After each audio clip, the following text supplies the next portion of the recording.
Sa nalalapit na special finale ng My Special Tatay, maraming bagay na ipinagpapasalamat ang mga bidang sina Ken Chan at Rita Daniela. At sa mga makakamiss sa kanilang pagpapakilig sa TV, there is more to come pa raw para sa tambalang Bobri. Yan ang chika ni Aubrey Carampel.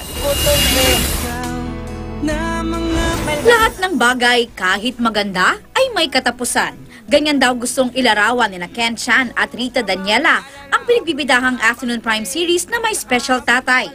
Malungkot man sa nalalapit na pagkatapos ng kanilang show, masaya rin sila dahil nakapaghatid sila ng saya at inspirasyon sa mga manonood. Kapag may nagsarado, may magbubukas.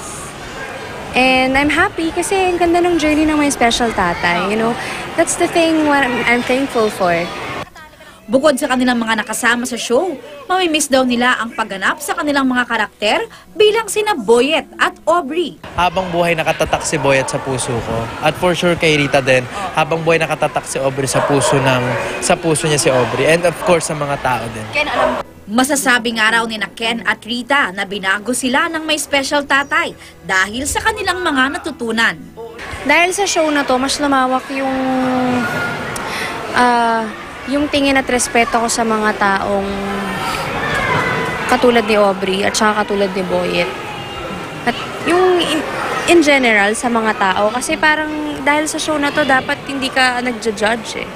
Nadagdagan yung kaalaman namin pagdating sa autism and sa intellectual disabilities. Ang daming nadagdag sa buhay ko. Parang kinumpleto ako ng My Special Tatay. At para raw sa mga makakamiss sa tambalang Bobri, itutuloy raw nila ang pagpapakilig sa pamamagitan naman ng isang concert. Sa May 11 mapapanood ang My Special Love, #Bobri in Concert sa Music Museum. Sa June naman ay magkakaroon din sila ng show sa Amerika.